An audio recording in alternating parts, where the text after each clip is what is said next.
sini akan melaksanakan kegiatan layanan bimbingan dan konseling. Nah, sebelum kita melaksanakan kegiatan kita, alangkah baiknya kita berdoa terlebih dahulu agar kegiatan kita bisa berjalan dengan baik. Ibu pimpin langsung doanya ya. Oke, baik. Marilah kita berdoa menurut agama dan kepercayaan kita masing-masing. Berdoa dimulai.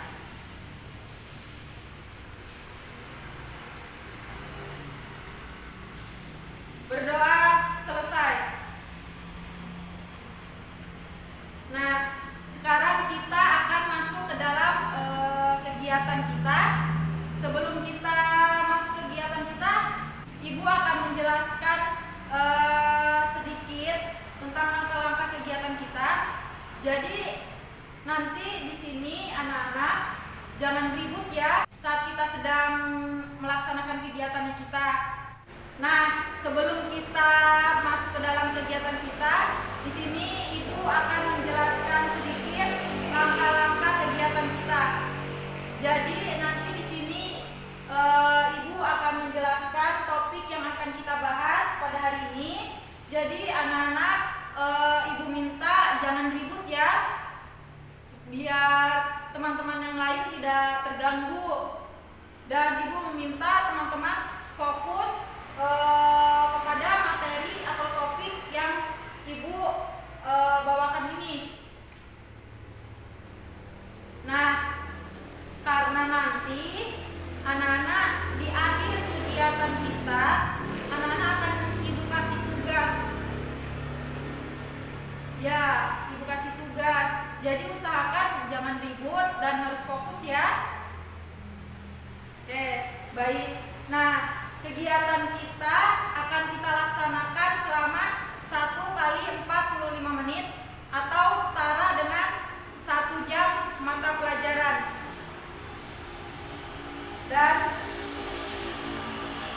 Dan untuk topik yang akan kita bahas yaitu stres dan cara mengatasinya. Apakah anak-anak sudah siap? Baik, kalau sudah siap. Jadi di sini anak-anak ada yang tahu tidak sih apa itu stres?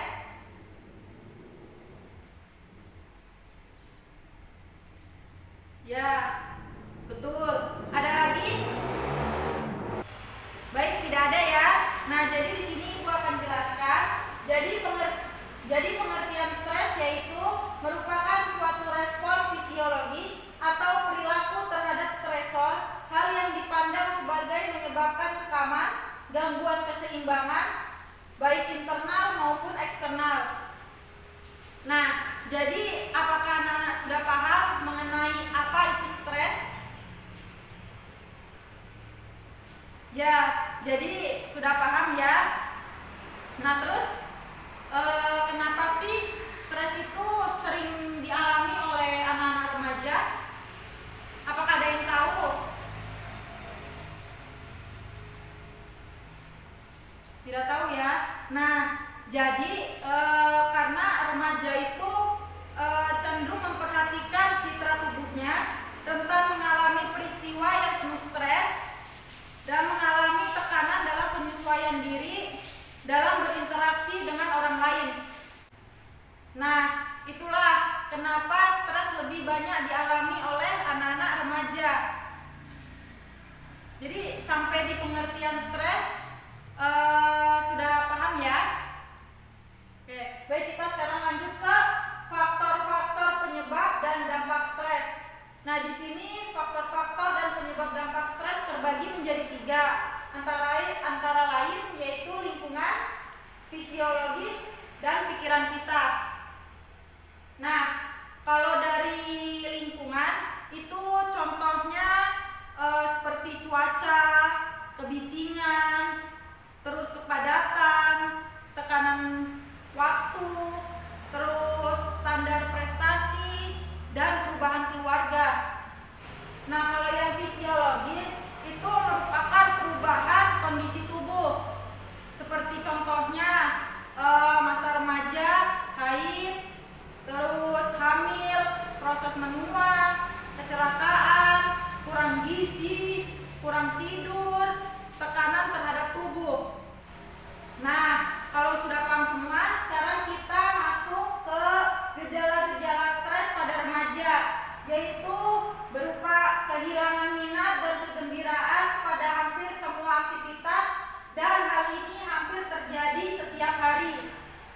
dan kemudian merasa dirinya tidak berharga atau merasa bersalah yang berkelebihan. Kemudian kehilangan kemampuan untuk berpikir dan berkonsentrasi. Kemudian munculnya perasaan sedih hampir setiap hari. Nah, itulah merupakan gejala-gejala stres pada remaja. Apakah ada yang mau ditanyakan? Baik, tidak ada yang ditanyakan ya. Oke, sekarang kita masuk ke dampak akibat stres. Dampak akibat stres itu terbagi menjadi 3, yaitu dampak fisiologis, dampak psikologis, dan dampak perilaku. Jadi, dampak fisiologis itu seperti apa sih? Nah, dampak fisiologis itu seperti gangguan pada organ tubuh. Contohnya, tekanan darah naik. Terus, ada juga gangguan pada sistem reproduksi, seperti tertahannya menstruasi dan kehilangan gairah seks. Kemudian di sini ada gangguan pada sistem pernafasan seperti asma dan bronkitis. Kemudian gangguan lainnya seperti pening atau migrain. Kemudian tegang otot atau rasa bosan. Nah, kemudian untuk dampak psikologisnya itu seperti kehilangan emosi, terus dan jenuh, seperti itu.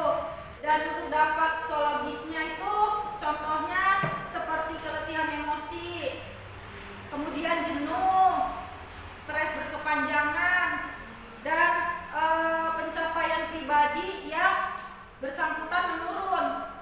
Terus menurunnya rasa kompeten dan rasa sukses. Dan untuk dampak perilaku itu sendiri seperti prestasi belajar menurun dan sering terjadi tingkah laku yang tidak diterima oleh masyarakat. Dan kalau stres berat seringkali membolos atau tidak aktif mengikuti kegiatan pembelajaran. Jadi untuk dampak akibat stres, begitulah contohnya. Jadi apakah masih ada yang mau ditanyakan? Tidak ada lagi yang ditanyakan. Kalau begitu sekarang kita lanjut ke cara menangani stres. Yang pertama itu strategi pencegahan. Seperti apa sih strategi pencegahannya? Yaitu yang pertama lapis pertama primary prevention, terus lapis kedua secondary prevention, lapis ketiga tertiary prevention. Jadi dari penjelasan tersebut seperti apa sih strateginya itu Bu, atau contoh-contohnya itu seperti apa Bu? Nah, jadi kalau untuk yang lapis pertama primary prevention itu misalnya skill mengatur waktu, terus skill menyalurkan, dan skill mendelegasikan. Jadi kita tuh harus punya skill-skill untuk mengatur waktu, seperti itu. Dan untuk yang lapis kedua atau secondary prevention itu contohnya seperti menyiapkan diri menghadapi stresor dengan cara diet, rekreasi, ataupun istirahat, gitu ya. Dan yang untuk lapisan ketiga atau tertiary prevention, contohnya itu seperti kita menangani dampak stres yang sudah terlanjur ada, terus atau kita meminta bantuan kepada orang yang sudah profesional. Itu jika dibutuhkan kita meminta bantuan kepada orang yang sudah profesional. Nah, itulah strategi pencegahan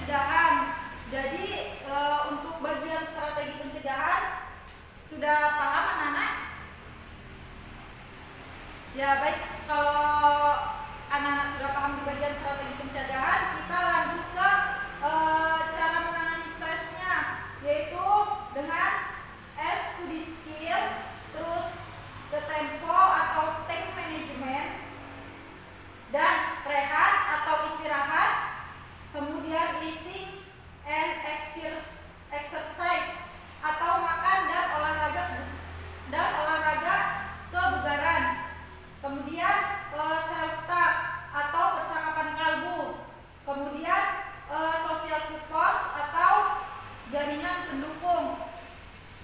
Nah, Ibu mungkin ada yang bertanya-tanya, Ibu coba itu maksudnya seperti apa sih Bu, dan contohnya itu seperti apa kita agar bisa menangani stres, begitu? Nah, jadi di sini Ibu akan jelaskan lagi. Kalau untuk bagian studi skill, agar kita tidak menjadi stres, anak-anak itu perlu memiliki berbagai skill belajar yang sesuai sehingga anak-anak bisa belajar secara efektif tetapi juga secara efisien dalam menggunakan daya dan waktu serta sumber lainnya. Nah, kalau itu untuk bagian yang studi skill. Terus yang kedua itu the tempo time management. Itu contohnya seperti kita tuh harus bisa memanajemen waktu, terus untuk memiliki paradigma waktu yang tepat. Jadi itu kita harus bisa memanajemen waktu sebaik mungkin agar kita tidak menjadi stres seperti itu. Dan untuk yang istirahat atau rehat, itu kita kan tubuh kita memerlukan jeda atau istirahat dari kegiatan yang kita biasa kegiatan yang kita lakukan sehari-hari.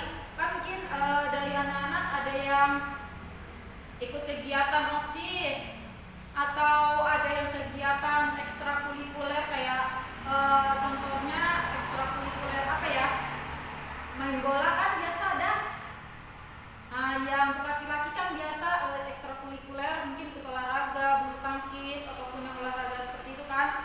Jadi setelah kita melakukan kegiatan kita di setiap hari itu, badan kita atau tubuh kita itu memerlukan istirahat. Nah, jika kita bisa memiliki keterampilan kita untuk istirahat, maka besar kemungkinan kita itu jauh dari yang namanya mengalami stres seperti itu. Nah, dan untuk bagian makan dan olahraga kebugaran, kan tubuh kita sangat membutuhkan asupan, dan juga tubuh kita itu sangat memerlukan olahraga kebugaran agar badan kita itu bisa bugar dan badan kita bisa sehat seperti itu. Nah, untuk percakapan kalbu itu seperti timbal balik antara kita dan diri kita sendiri. Itu seperti apa sih Bu? Nah, itu seperti kita itu berbicara dengan dirinya kita sendiri. Contohnya kita ingin apa atau kita sedang memikirkan apa. Jadi itu kita berbicara dengan dirinya kita dan kita menjawab dan kita mendapatkan jawaban juga dari dalam dirinya kita sendiri. Begitu. Jadi kita itu berbicara dengan dirinya kita sendiri dan mendapatkan jawaban dari dirinya kita sendiri juga. Seperti itu. Jadi cuma kita saja yang tahu. Seperti itu. Dan yang untuk jaringan pendukung itu sebaiknya kita berusaha untuk bertemu dengan teman agar kita itu tetap punya penghayatan dan kita tidak sendirian seperti itu. Jadi usahakan kalau kita lagi stres, kita itu harus bisa berusaha lah cari teman. Tidak usah banyak-banyak, harus 5, 3 atau berapa, tidak perlu, cukup saja satu teman agar kita tidak sendirian. Jadi bisa kita curhat dengan temannya kita atau kita cerita-cerita agar pikiran kita yang tadinya stres jadi tidak stres lagi. Jadi kita itu agar kita bisa happy dan melupakan hal yang membuat kita stres itu. Nah, seperti itu. Jadi itulah bagaimana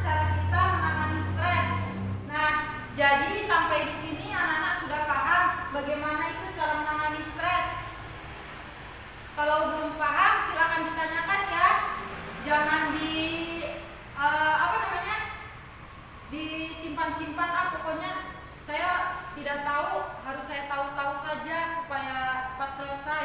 Jangan begitu ya. Jadi kalau tidak tahu silahkan ditanyakan, nanti ibu jawab seperti itu, supaya kalian tidak bingung dengan materi atau topik yang kita bahas pada hari ini.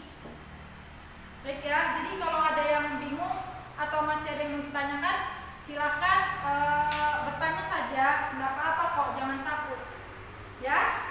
Nah, bagian yang terakhir yaitu menangani cemas hadapi ujian.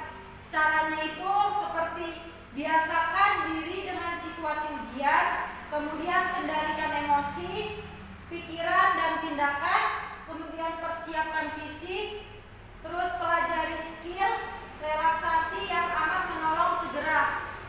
Nah, itulah menangani cemas saat hadapi ujian. Sampai di sini paham?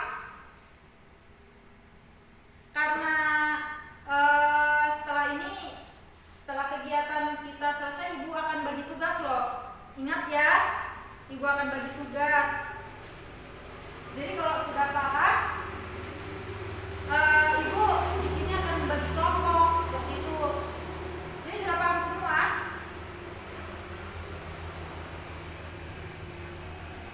Oke, sudah paham ya? Sekarang ibu akan membagi kelompok menjadi 6 kelompok. Di sini ada 30 orang ya.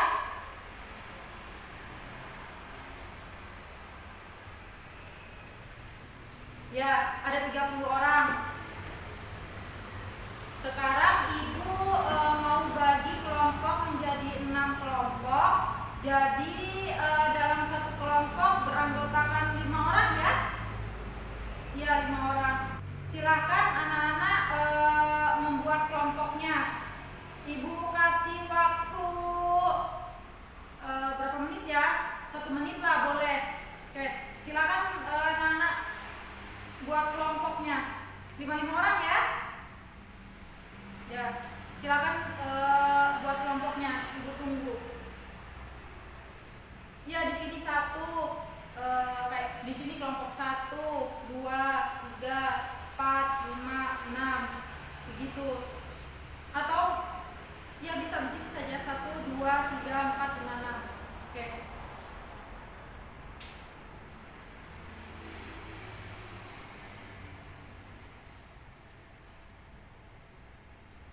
Sudah ya? Nah, jadi sudah terbentuk kelompoknya. Sekarang ibu akan membagikan tugasnya kalian untuk kalian kerjakan. Ibu bagi ya.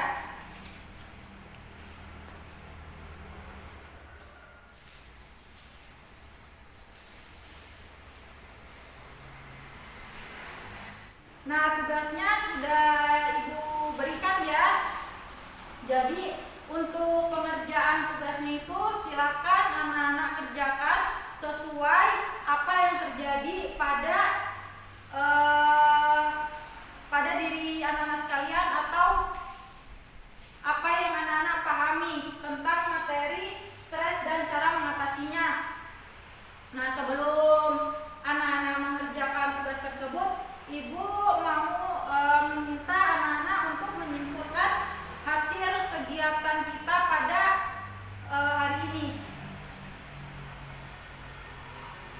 Ibu minta dari per kelompok aja ya untuk menyimpulkannya.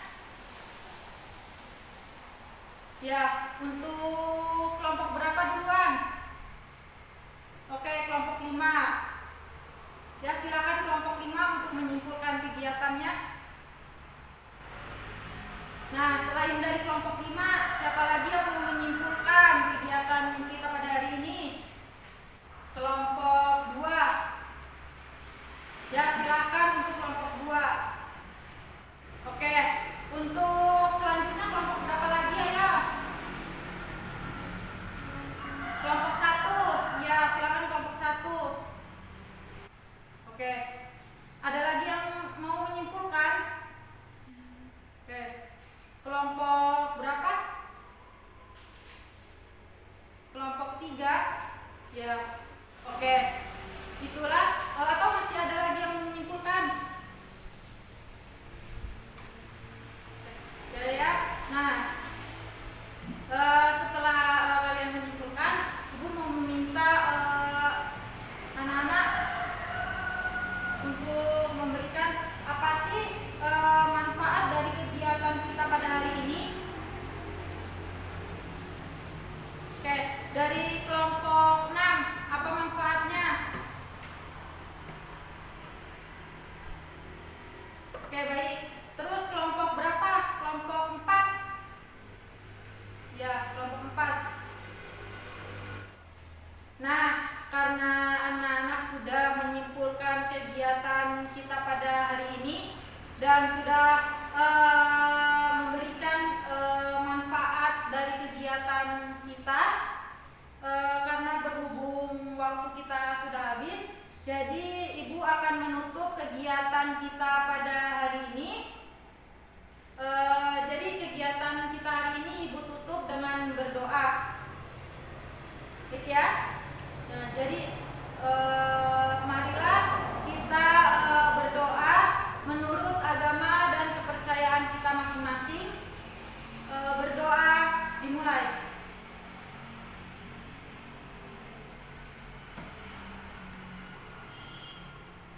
Berdoa selesai dan Ibu ucapkan